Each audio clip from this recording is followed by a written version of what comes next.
Señor, abrimos la Escritura para encontrarnos contigo una vez más, Señor. Te pedimos que tú hables a nuestro corazón, tú abras los ojos de nuestro entendimiento. Nosotros disponemos, Señor, nuestro corazón como tierra fértil, Señor, para que tú puedas obrar en nuestros corazones.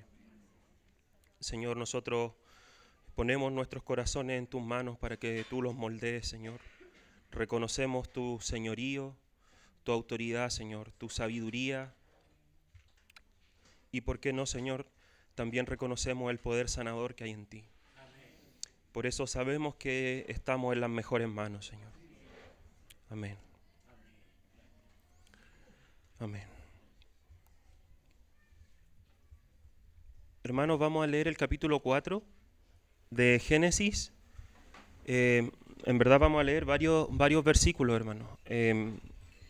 Espero podamos entender, y cuando uno lee muchos versículos a veces como que se tiende como a diluir un poco el mensaje, pero espero que estemos atentos porque finalmente son versículos complementarios al capítulo 4 de Génesis. En el capítulo 4 de Génesis tenemos la historia de Caín y Abel, y quisiera de alguna forma, hermanos, seguir hablando sobre el pecado.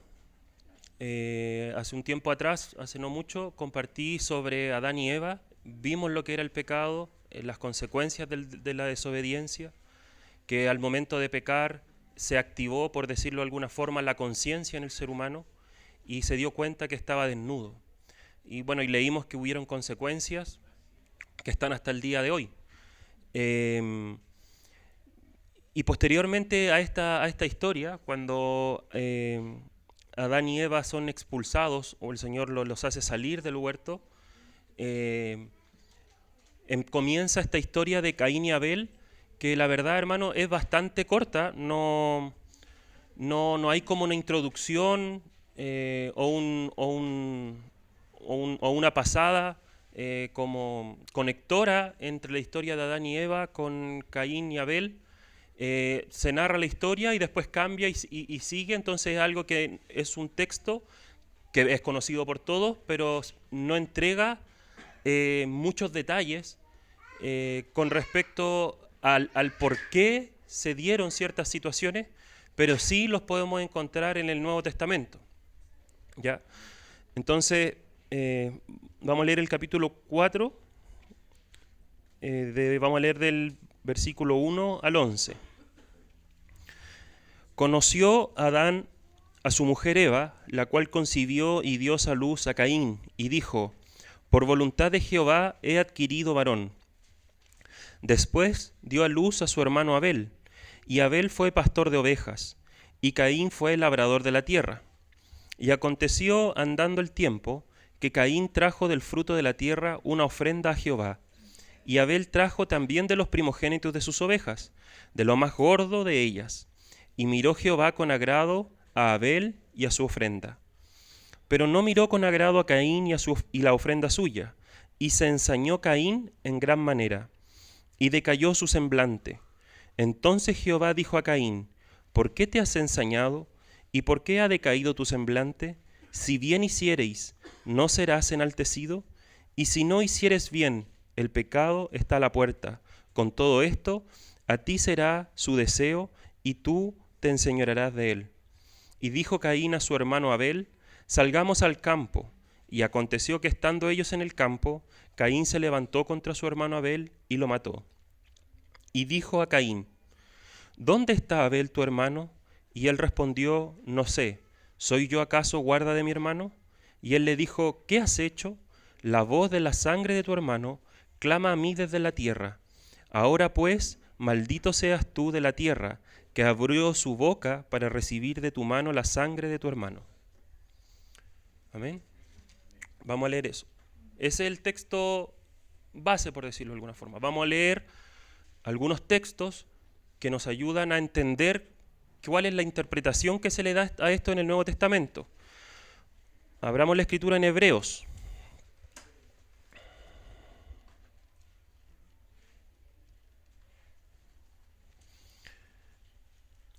Vamos a leer Hebreos capítulo 11.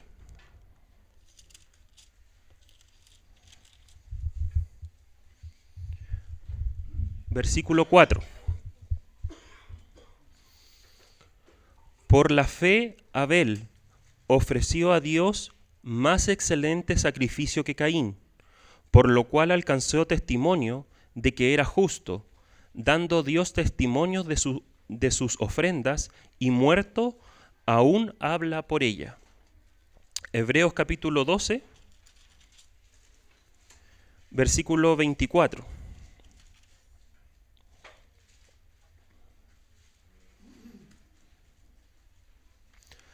A Jesús el mediador del nuevo pacto, y a la sangre rociada que habla mejor que la de Abel. Primera de Juan, hermanos.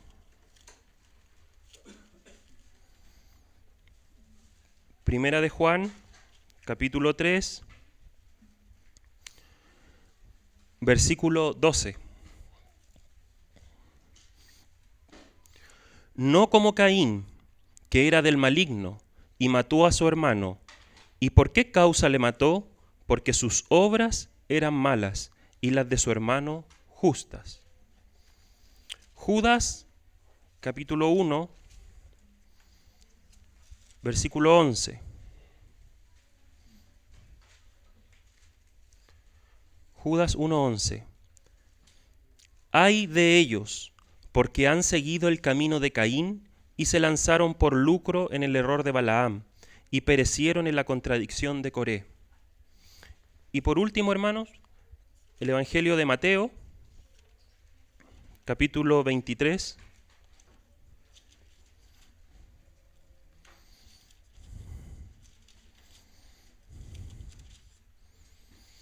versículo 35.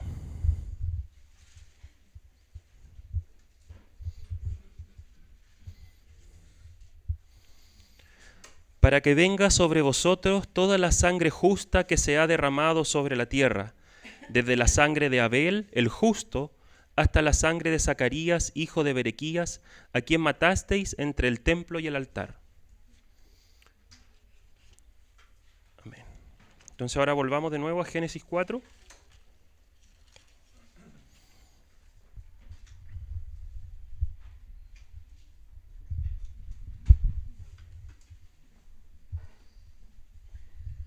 Volvamos a Génesis 4, hermano, y teniendo estos versículos en mente, vamos a hacer algunos comentarios.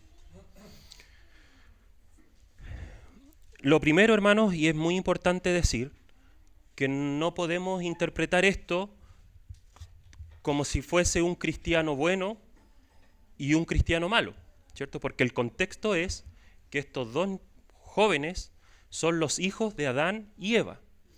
Y es más, son los primeros que nacieron desde un ser humano, ¿cierto? Porque a Adán lo creó Dios, a Eva lo creó Dios, pero esto fue el primer nacimiento de un ser humano y vamos a decir que ya nacieron en la condición de pecado.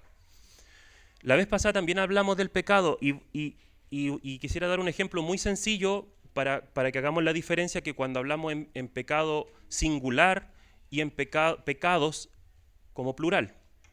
Y el ejemplo es el siguiente. El pecado es el árbol, ¿sí? Por ejemplo, si yo tengo un árbol de naranja, el árbol es el pecado. Esa es la naturaleza del árbol. Pero los pecados son los frutos de este árbol. ¿Se entiende? Entonces, cuando nace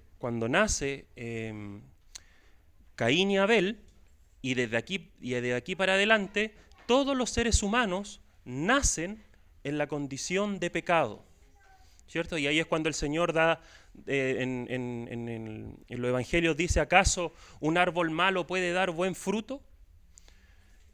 Se refiere que esa es la condición en la que nace el ser humano. Entonces, en cuanto a condición, Caín y Abel tienen exactamente la misma condición. No hay ninguna diferencia. No es que uno podría decir, Caín es alguien que no conoce al Señor y Abel es alguien que sí conoce al Señor. No, ambos han nacido en la condición de pecado. Eso es lo primero que quisiera decir. En segundo lugar, ambos se dedicaron a actividades distintas. Uno se dedicó a labrar la tierra y el otro se dedicó a pastorear ovejas, ¿cierto? Rebaños. Entonces, sabemos, hermanos, que ambos se presentaron delante de Dios con una ofrenda. Ahora, lo que cada uno llevaba delante de Dios como ofrenda, eso es lo único que hace la diferencia entre ambos. De hecho, los versículos que leímos en el Nuevo Testamento decían que Abel fue considerado justo por la fe. Entonces, la fe tampoco es algo que solamente está en el Nuevo Testamento, como que nosotros pensamos que en el Antiguo Testamento no había fe. Solo en el Nuevo Testamento uno podía ser salvo por fe o justificado por fe. Pero la Escritura, por ejemplo, dice que Abraham fue justificado ante Dios por la fe, ¿cierto? Ante todas las circunstancias él tuvo fe. Y ahí en el mismo Hebreos 11 que leímos, donde se cita a Abel, en ese mismo texto se empieza a nombrar muchas personas del Antiguo Testamento que dicen que por fe fueron justificados, que por fe hicieron obras. Entonces la fe es algo que está desde el principio, ¿sí? Y es algo que Dios resalta y justifica a aquellos que han tenido en toda la historia, desde la caída, tuvieron fe en Él. De hecho, si uno mira la caída del ser humano, cuando Dios le da la maldición y dice lo que va a ocurrir, después cuando Eva se le pone el nombre Eva, era la madre de todos los vivientes. Significaba que cuando Dios le dio la condena al ser humano, Adán la recibió, la asumió porque era la consecuencia del error, pero al mismo tiempo Adán tuvo fe en que un día la promesa de salvación que Dios le había hecho se iba a cumplir. Entonces Adán también tuvo fe y salió del huerto, pero sabiendo que un día vendría la salvación para el ser humano.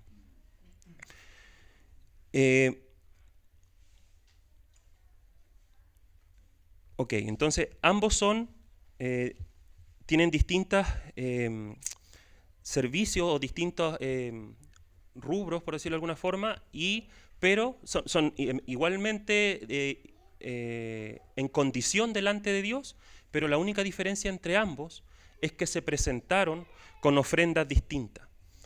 Caín se presentó con el fruto de la tierra. Hermano, esto lo estoy haciendo porque quiero llegar a un punto, lo estoy haciendo solamente como un contexto para llegar, en verdad yo quiero centrarme hoy día en el versículo 7. Pero es necesario entender que antes de hablar del versículo 7 hay un contexto y que el fruto de la tierra que presenta Caín y el cual no fue agradable delante de Dios, representa eso, el fruto de la tierra.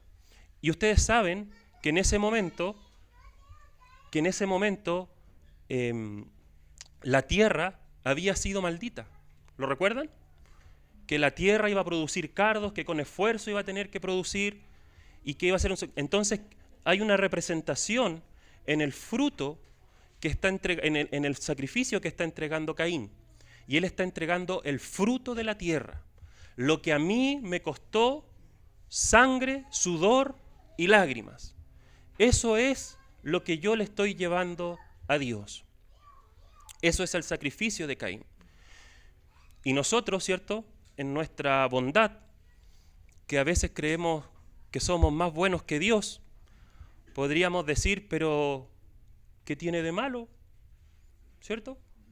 Él se esforzó tanto, él quería agradar, él quería presentar algo, pero esto muestra algo que es lo mismo que hablábamos de Eva la vez pasada. Caín no conocía a Dios. Caín no conocía, y al decir conocer no estoy hablando de salvación, estoy hablando de conocer a la otra persona, de saber qué es lo que agrada y no agrada a la otra persona. Caín no lo sabía y él se esforzó y presentó frutos de la tierra, que era lo que él se dedicaba. ¿Y esto qué representa, hermanos? Representa los esfuerzos del ser humano por intentar llegar a Dios. Es como si Adán y Eva en algún momento hubiesen dicho, nosotros no podemos vivir cerca de Dios, y hubiesen ido y se hubiesen enfrentado con el querubín que estaba blandiendo las espadas y lo hubiesen forzado a entrar para estar delante de Dios. Pero el esfuerzo humano no agrada a Dios. Eso es algo que sabemos y que lo dice todo el Antiguo y el Nuevo Testamento. No es algo que agrade a Dios, no es suficiente para Dios. Dios no es un hombre para agradarse con vegetales y con esfuerzo terrestre. Dios no es un hombre para satisfacerse con lo que simplemente puede entregar el ser humano. Entonces, el sacrificio de Caín representa, hermanos, todo lo que el ser humano puede hacer y esforzarse por lograr encontrar a Dios, dentro de lo cual también está la religión, por supuesto. Entonces, todo lo que es humano por intentar alcanzar a Dios está representado en este sacrificio, en esta ofrenda de Caín. Y por otro lado está la ofrenda de Abel. Y la ofrenda de Abel dice que presenta el primogénito de las ovejas, de lo más gordo de ellas, de la grosura. ¿Es cierto?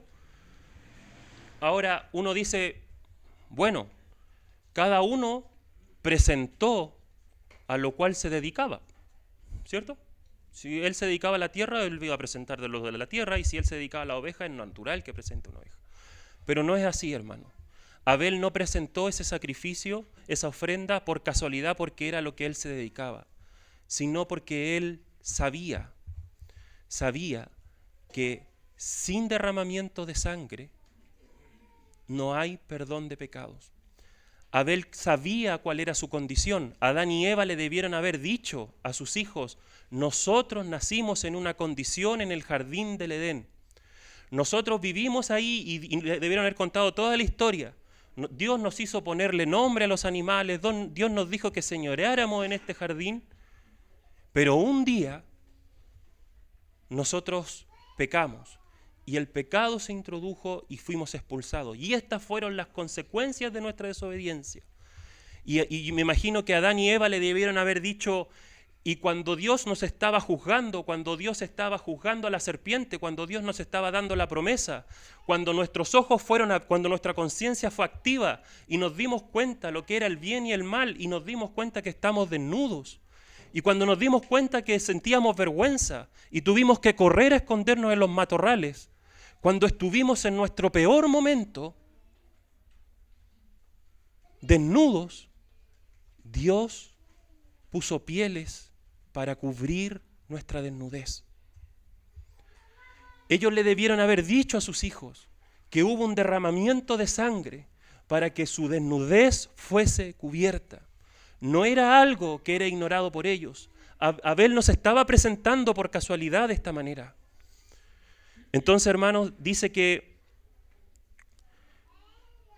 sin derramamiento de sangre no hay perdón de pecados. Y eso está en Hebreos.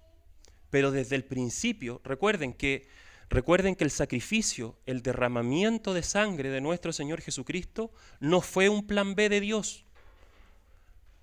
No fue que ellos pecaron y Padre, yo me ofrezco.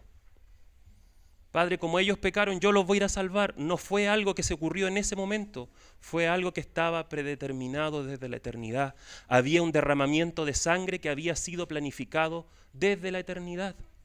Dios sabía desde el principio, y desde el principio comenzó a dar señales que la única forma de que el pecado fuese limpiado, perdonado, era a través del derramamiento de sangre. Porque todas las figuras, hermanos, en la Escritura de derramamiento de sangre, de holocaustos, de ofrendas, de sacrificios, cualquier cosa que involucre el derramamiento de sangre siempre fue una figura de nuestro Señor Jesucristo. Siempre. Entonces, cuando Abel se presenta delante de Dios, él no se presenta en sus fuerzas, él no se presenta con el trabajo porque de hecho uno puede decir, bueno, Caín se esforzó mucho más que Abel. Caín tuvo que sembrar, Caín tuvo que trabajar, Caín tuvo que esperar, si habían heladas él tuvo que proteger, él tuvo que sudar y esforzarse. Hermanos, y lo hemos visto en medio de de la cristiandad en general. El esfuerzo humano muchas veces ha terminado siendo la destrucción de la fe. El éxito material, que muchas veces nosotros decimos, oye, nosotros hemos sido tan bendecidos, tenemos grandes casas, tenemos lindos autos. Hermanos, ¿cuántas veces la bendición material ha venido a ser la pérdida espiritual más grande de una persona? ¿Cuántas veces el resultado del esfuerzo humano, lo único que ha conseguido es el primer pecado, el orgullo? El esfuerzo humano, mis éxitos, a mí me va bien, yo sé cómo hacerlo. Si a mí me va bien es porque Dios me bendice. Y Dios me bendice porque yo me porto bien. Dios me bendice porque yo hago las cosas bien. El orgullo, el esfuerzo.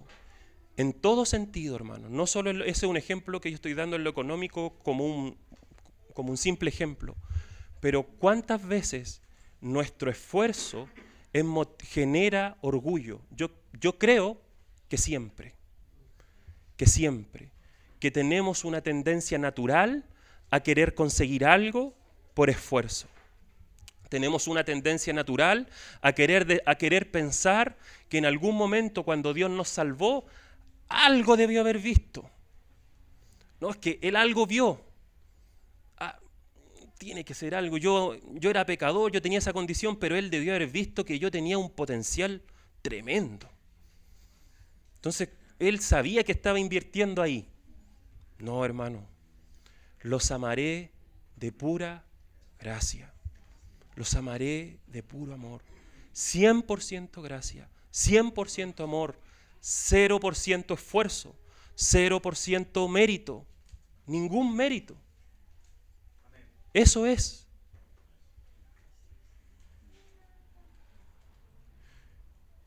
Pero nosotros creemos que todavía tenemos que esforzarnos para lograr algo.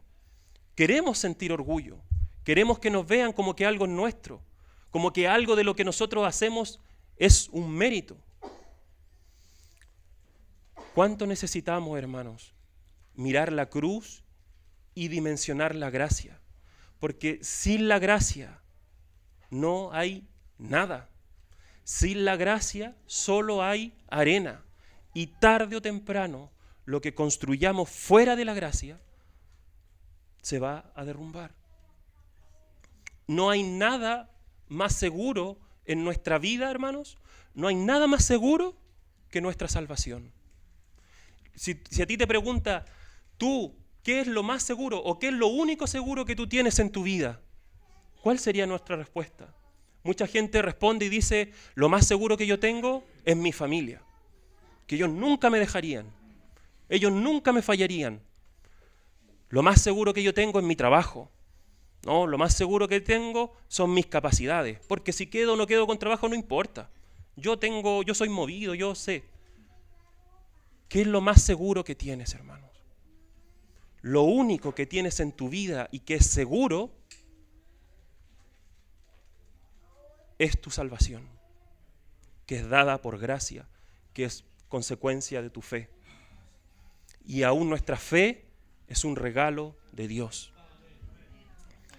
Entonces Caín y Abel se presentan de esta forma. Y la única diferencia de ellos es que Abel está diciendo, yo soy pecador y yo he nacido en la condición de pecado y confieso mi condición. Por lo tanto, la única forma de acercarme a Dios es a través de un sacrificio. Es a través de un animal, de alguien que tome la culpa por mí y alguien que sufra el castigo por mí. Por eso la Escritura dice, y le agradó a la ofrenda de Abel, mas no la de Caín. ¿Cierto? Abel merecía el rechazo de Dios al igual que Caín, pero él supo cuál era su condición y a través de qué tenía que presentarse. En el libro de Levíticos, hermano, no lo voy a leer, pero en el libro de Levíticos se enseña y se repite en varias partes que en la sangre de un ser viviente está la vida, ¿cierto?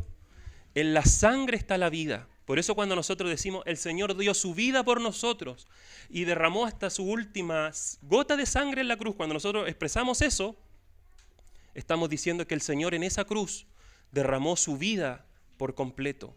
No solo su sangre como un elemento natural, sino que su propia vida fue derramada en la cruz. Entonces, en el Antiguo Testamento, cada vez que se hacía una ofrenda, cada vez que había un derramamiento de sangre, lo que se estaba haciendo era como que el que ejercía el sacrificio, o el pueblo que ejercía ese sacrificio para presentarse ante Dios, por algunos segundos, por algunos minutos, podía presentarse y tomar la vida, el castigo que haya sobre ese animal, y ellos de alguna forma como que podían tocar por un momento esa vida. Pero todos los sacrificios, hermanos, del Antiguo Testamento, todas las ofrendas por el pecado, tan solo eran como una chispa en medio de las tinieblas. Eran como una gota de agua en medio del desierto. Era eso. Listo, pasaba un día y la condición era la misma. Tan solo una chispa, una gota en medio del desierto. Pero eran el símbolo, era la esperanza de que un día vendría el Salvador. Y dice que la Escritura dice que en Juan dice que su luz resplandeció en las tinieblas. No una chispa, sino que una luz que alumbra a todo aquel que se presente ante él, en toda tiniebla. Y no tan solo una gota de agua, sino que un manantial eterno de aguas vivas que fluye, hermanos, sin parar. No una chispa de vida, no una gota de sangre ni una gota de agua, una sangre, un agua que corre a raudales para salvación nuestra. Por eso nosotros hoy día tenemos vida eterna, por eso nosotros hoy día podemos decir que todos nuestros pecados y nuestra condición de pecado, Él las cargó en sí mismo. Y que en Él nosotros hemos encontrado salvación. Esto es lo que representa el sacrificio de Caín y Abel. Abel experimentó y Abel dimensionó lo que era la obra de la cruz. El encontrarse con Dios, el ser restaurado por Dios, el nacer de nuevo a través de Dios, solo y exclusivamente a través de un sustituto. Porque la figura del sustituto es, yo pequé, pero voy a hacer que un animal o que un otro que sea perfecto, por eso tenía que ser perfecto, tome mi lugar y el castigo que yo tenía que recibir, lo recibe Él. Entonces, el perfecto sustituto en la historia del universo, única y exclusivamente, es Jesucristo. Jesucristo es el sustituto perfecto, en donde el ser humano puede depositar toda su confianza, toda su fe, toda su esperanza en el sustituto perfecto, en esas sombras y en esos símbolos que se habló en el Antiguo Testamento. Ahora nosotros podemos poner nuestras manos sobre este Cordero, podemos tocar su manto sobre este Cordero, podemos poner nuestra fe, nuestro corazón en Él, y Él, hermanos, es el sustituto perfecto. A través de Él nosotros hemos encontrado salvación. Esto es lo que representa el sacrificio de Abel. Esto es la obra de la cruz, la preciosa obra de la cruz.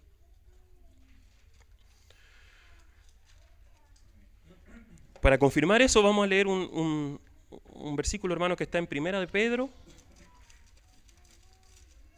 Primera de Pedro, capítulo 2. Primera de Pedro lo dice muchas veces, pero creo que este es un versículo donde tal vez queda más claro, donde dice, quien llevó él mismo nuestros pecados en su cuerpo sobre el madero, para que nosotros, estando muertos a los pecados, vivamos a la justicia, y por cuya herida fuisteis sanados. El sustituto perfecto, Jesucristo nuestro Señor.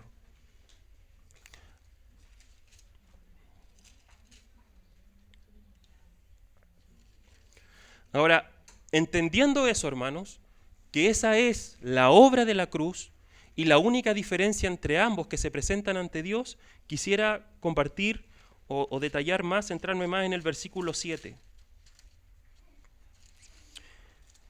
Y entendiendo que los que estamos aquí, o quisiera decir, la mayoría de los que estamos aquí, somos salvos y hemos experimentado esto que experimentó Abel, o la figura que está representando Abel.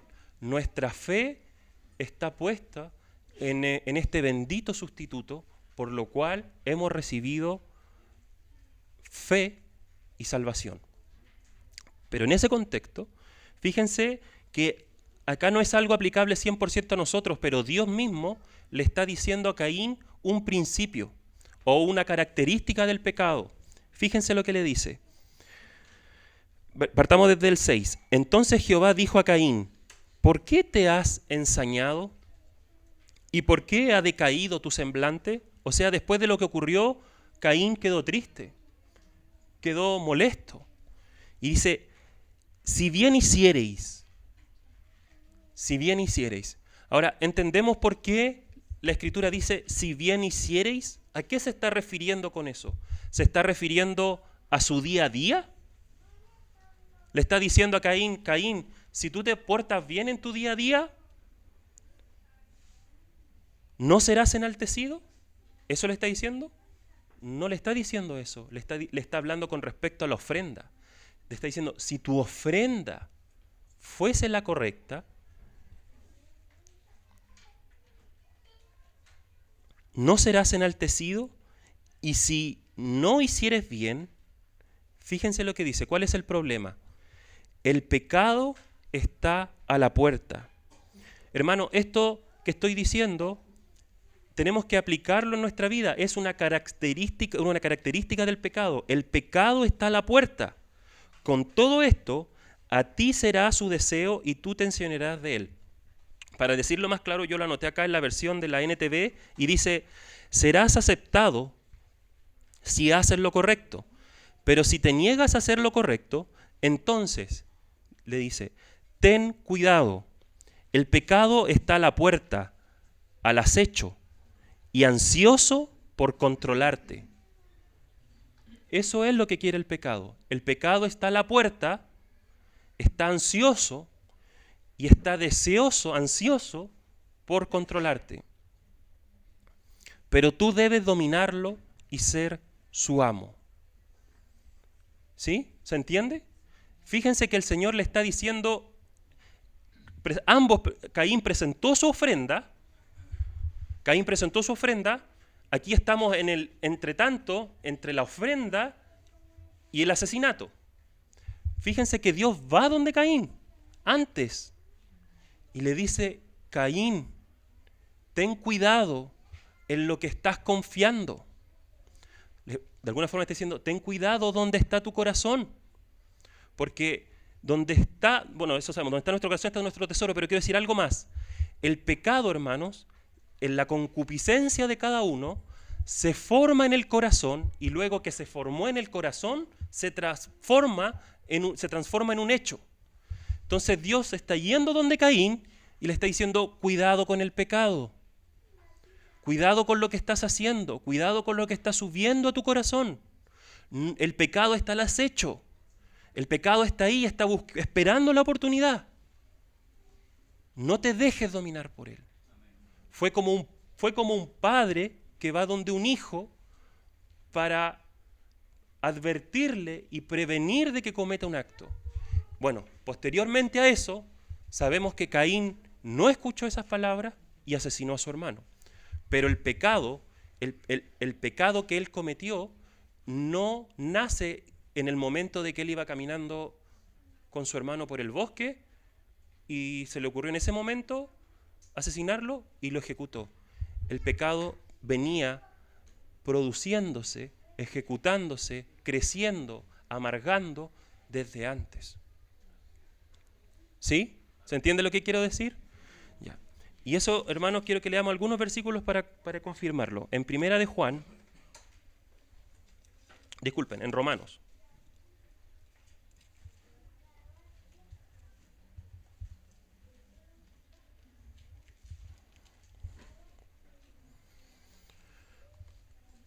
Romanos capítulo 6.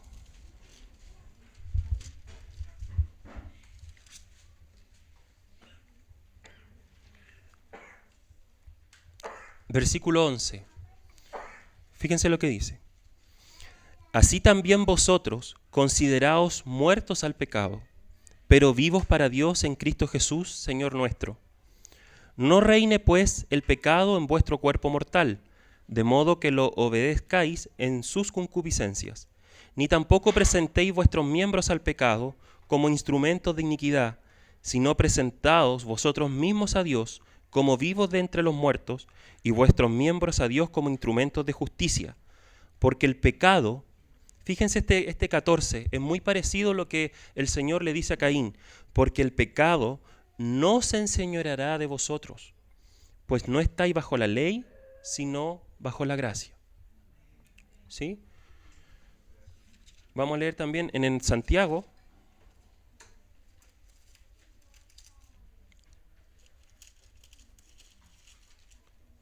Santiago capítulo 1.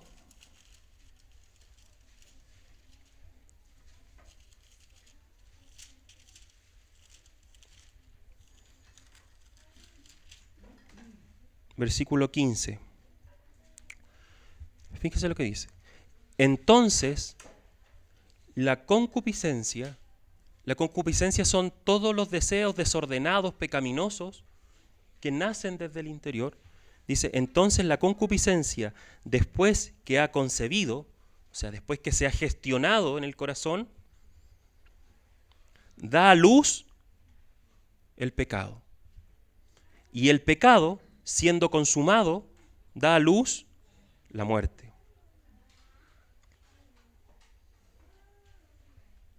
¿Sí? ¿Está claro ahí? Dice, ¿cierto? Dice que el pecado se genera en el corazón según la concupiscencia de cada uno, y una vez se genera, produce el acto. Y el acto trae como consecuencia muerte. Y por último, el Señor Jesús lo dice de una manera más sencilla en el Evangelio de Mateo, capítulo 15,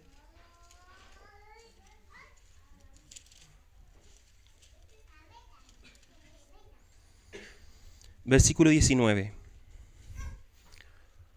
Porque del corazón salen, primero, del corazón. Lo que el Señor está diciendo, lo que contamina al hombre no es lo que viene desde afuera, sino lo que sale de su corazón. Entonces, primero está diciendo que desde el corazón nacen los malos pensamientos. O sea, desde el corazón a la mente. Los homicidios, los adulterios, las fornicaciones, los hurtos, los falsos testimonios, las mentiras, las blasfemias. Estas cosas son las que contaminan al hombre, pero el comer con las manos sin lavar no contamina al hombre. Bueno, había una polémica, ¿recuerdan de eso? Y esta es la respuesta que le da el Señor. Entonces, ¿qué es lo que está diciendo la Escritura? Que ¿de dónde viene la maldad? Desde el corazón. Ahora, pregunta, ¿un cristiano puede tener malas intenciones? ¿Puede haber un hermano con malas intenciones? Desde el corazón se forma el pecado. Y si bien es cierto, hermanos, nosotros hemos nacido, el Señor ha hecho una salvación en nuestro espíritu y tenemos salvación, como lo decíamos con Abel, que es 100% gracia y somos salvos. Nuestro espíritu ha sido salvo. Él hizo una obra para garantizar nuestra salvación absoluta, hermano, eso no se cuestiona, la salvación no se pierde. También el Señor ha provisto de que un día cuando Él venga, todos nuestros cuerpos también serán salvados. Por eso el Nuevo Testamento de repente habla en los tiempos de salvación, en tiempo pasado, espíritu, en tiempo presente, el alma, y en tiempo futuro, nuestro cuerpo. Pero nuestra alma sigue teniendo una lucha, porque si bien es cierto, hemos sido salvos y hemos nacido de nuevo, aún estamos en este cuerpo. Entonces, cuando nuestra alma se deja llevar por las pasiones de nuestro cuerpo, andamos en la carne, y cuando nuestra alma se sujeta al Espíritu, andamos en el Espíritu. ¿Sí? Pero en un cristiano hay una lucha, vienen ideas. Nadie de aquí podría decir que no, ¿cierto? El que dice que no comete pecado es un mentiroso. Todos los que estamos aquí somos salvos, hemos tenido fe en el Señor, conocemos las Escrituras, pero pecamos. Caemos en pecado. Y recuerdan que el hermano Sergio hace un tiempo atrás compartió que una cosa es pecar y otra cosa es practicar el pecado. Y Primera de Juan dice que los que practican el pecado no son de Dios.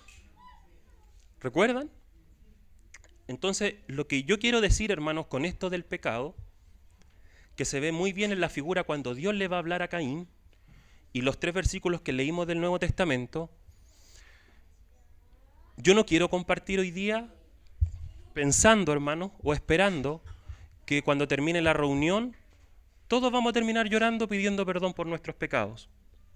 Se puede dar, sí, pero hermanos, esta conciencia, estar claro en estas cosas, no es algo para utilizarlo o para llorar cada cierto tiempo cuando un hermano predique acerca de la confesión de los pecados. No, es algo que tiene que estar presente en nuestra vida todos los días. Si a mí me dan a elegir entre hoy día llorar aquí y escuchar la palabra y llorar y confesar mis pecados y sentirme bien por un rato, o de verdad entender que la vida de un cristiano consiste en que todos los días tiene que arrepentirse y que ese es mi estándar de vida, prefiero muchísimas veces eso. ¿Será acaso, hermanos, que hemos menospreciado el pecado? ¿Será que nos acostumbramos a pecar y no pasa nada? Bueno, total, cada 3, 4 meses un hermano irá a compartir en la iglesia que tenemos que confesar nuestros pecados. ¿Será que pecamos y ya no nos damos ni cuenta que pecamos? ¿Será que nos acostumbramos en la casa a tratarnos a gritos? Bueno, si así somos, pues está en mi casa. ¿Será que nos acostumbramos a mentir? ¿Será que nos acostumbramos a mirar otras mujeres? ¿Será que nos acostumbramos a ver pornografía?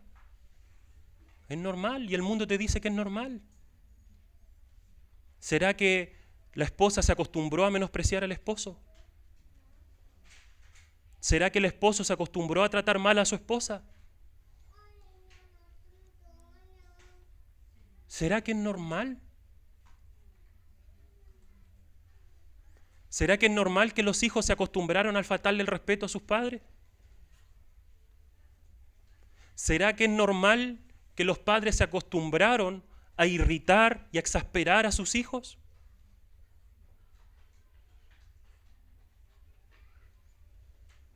¿No será, hermanos, que el colador está muy grueso? ¿No será que no hemos relajado a tal punto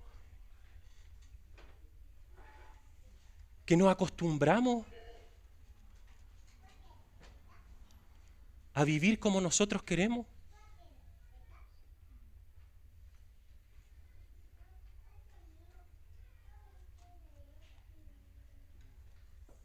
¿Será acaso que el pecado está trabajando en tu corazón? Y el pecado ya está.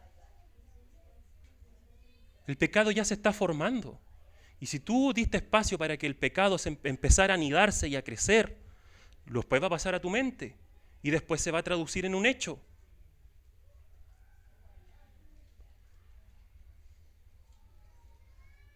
Es que yo grito, yo reacciono así, pero todos los hermanos tienen que reaccionar así. Yo trato mal a mi hijo, pero en verdad yo he visto que todos los hermanos lo tratan así.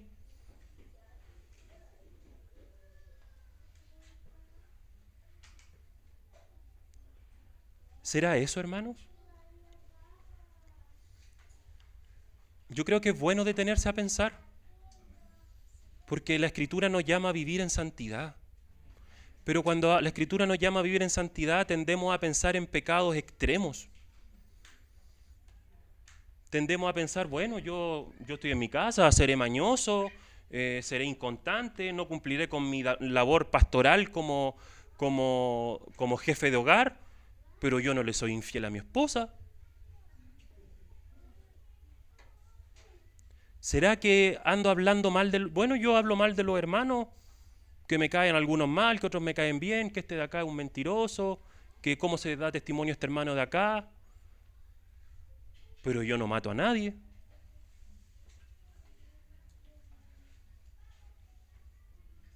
¿Será que ese es nuestro estándar? ¿Será que a eso es lo que nos llama Dios? Y esto no lo digo, hermanos, para hoy día, digamos que buena la palabra. No, hermanos, esto es algo que tiene que estar todos los días de nuestra vida presente. Todos los días. Y esto, y la Escritura, fíjense, cuando en Primera de Juan dice, si confesamos nuestros pecados, Él es fiel y justo. ¿Para qué? Para perdonar. ¿Cierto? Yo te puedo perdonar. Si el hermano Sergio viene contra mí y me hace algo, hermano, yo lo perdono. Ya, ok, no nos hagamos problema por esto, lo perdono. Pero la Escritura solo se queda en el perdonar. Dice, perdonar y lavar. ¿Y tú sabes cómo lava Dios? Dios lava de una manera que aunque sea el pecado más profundo, aunque sea la mancha más grande, Él lava sin dejar huella alguna. Si confesamos nuestros pecados, Él es fiel y justo para perdonar y lavar. Y nunca más me acordaré.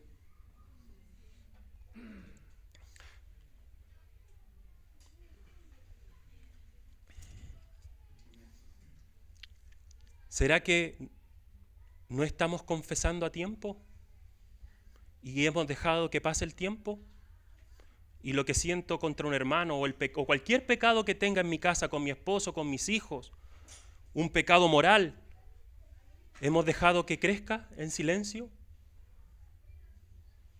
Hermanos, lo que no está en luz crece en las tinieblas, crece en lo oscuro, porque no gusta. Le gusta crecer ahí en la humedad, en el frío, cuando no se ve, en el secreto. Pero cuando yo lo traigo a luz, el pecado se expone. Y yo creo que todos en alguna vez hemos confesado un pecado en público y nos ha ayudado a que traiga luz a esta situación. Ahora, ¿por qué la Escritura dice la palabra si confesamos? Porque yo pensaba y decía, bueno, la Escritura podría decir, si nos arrepentimos de nuestros pecados. Si nos arrepentimos de nuestros pecados, Él es fiel y justo. Pero la palabra no es arrepentirse, la palabra es confesar.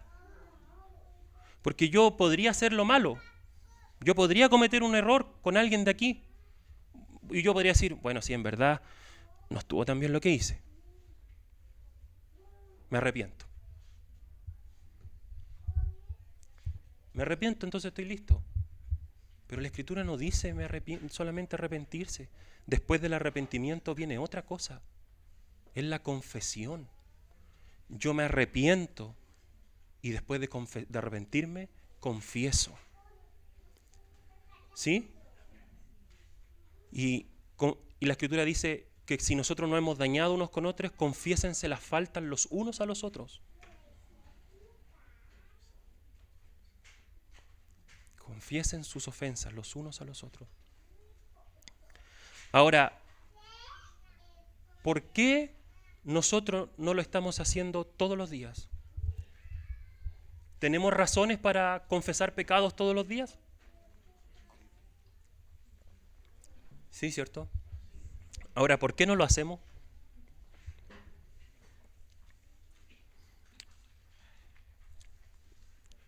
No lo hacemos porque conscientes o inconscientemente somos orgullosos y ha subido orgullo a nuestro corazón. Y como lo dije anteriormente, hermanos, el orgullo es el primer pecado y el orgullo es el pecado que tuvo Satanás cuando quiso ser igual a Dios. El orgullo es con lo que tentó Satanás a Adán y Eva cuando les dijo que si probaban de ese árbol iban a ser igual a Dios. El orgullo, el subir el ego. ¿Sabes por qué? Porque lo contrario al orgullo es el quebrantamiento y la humillación. Pero nosotros hoy día vivimos en tiempos en donde si estamos quebrantados, no podemos estar humillados todo el tiempo. ¿Cómo una persona va a estar quebrantada y humillada todas las noches? Esa persona tiene depresión.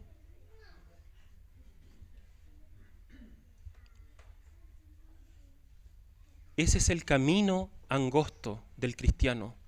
No es traer a Dios frutos y obra de la tierra. Es presentarse ante Él, quebrantarse y humillarse y reconocer que toda salvación fue obtenida en la cruz del Calvario. Y todos los días, hermanos, esa cruz tiene que estar presente ante nosotros.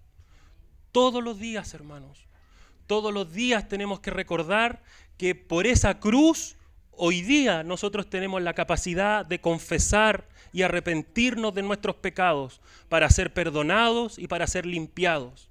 Es por esa cruz, porque la sangre de Cristo sigue vigente, que nosotros tenemos la posibilidad de ser limpios todos los días, no limpios una vez cuando conocí a Cristo y de ahí para adelante hacer lo que yo quiera. ¿Pecaremos acaso así? Si la gracia es tan grande, ¿pecaremos acaso con toda libertad? En ninguna manera, dice Pablo, en ninguna manera. Pero es tan grande la gracia de Dios que uno piensa y dice, bueno, aquí se puede hacer. No, porque Dios nos llama a santidad. Y este camino angosto es el camino del quebrantamiento y el camino de la humillación. Ese es el camino del cristiano. Esfuérzate en la gracia. Esfuérzate en seguir creyendo. Esfuérzate en seguir creyendo que la gracia de Dios es suficiente. Esfuérzate en seguir creyendo que la sangre de Cristo puede lavar todo pecado. Esfuérzate en la gracia. Para terminar, hermanos, quisiera leer un último versículo que está en Proverbios. Proverbios capítulo 6.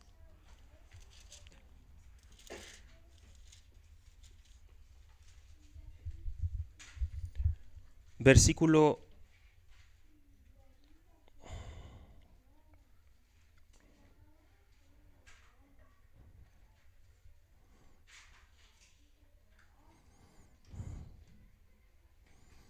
16. Este versículo es muy conocido, pero fíjense. 6 cosas aborrece Jehová, y aun 7 abomina su alma: los ojos altivos, el orgullo,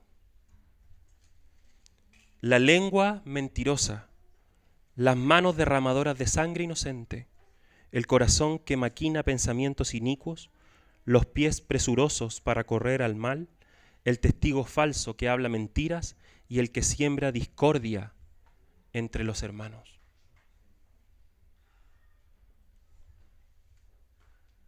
Aquí está diciendo que nuestro Dios aborrece. El Dios de amor aborrece y abomina cosas. Y por eso Él proveyó en su Hijo que nosotros podamos ser limpios de estas cosas.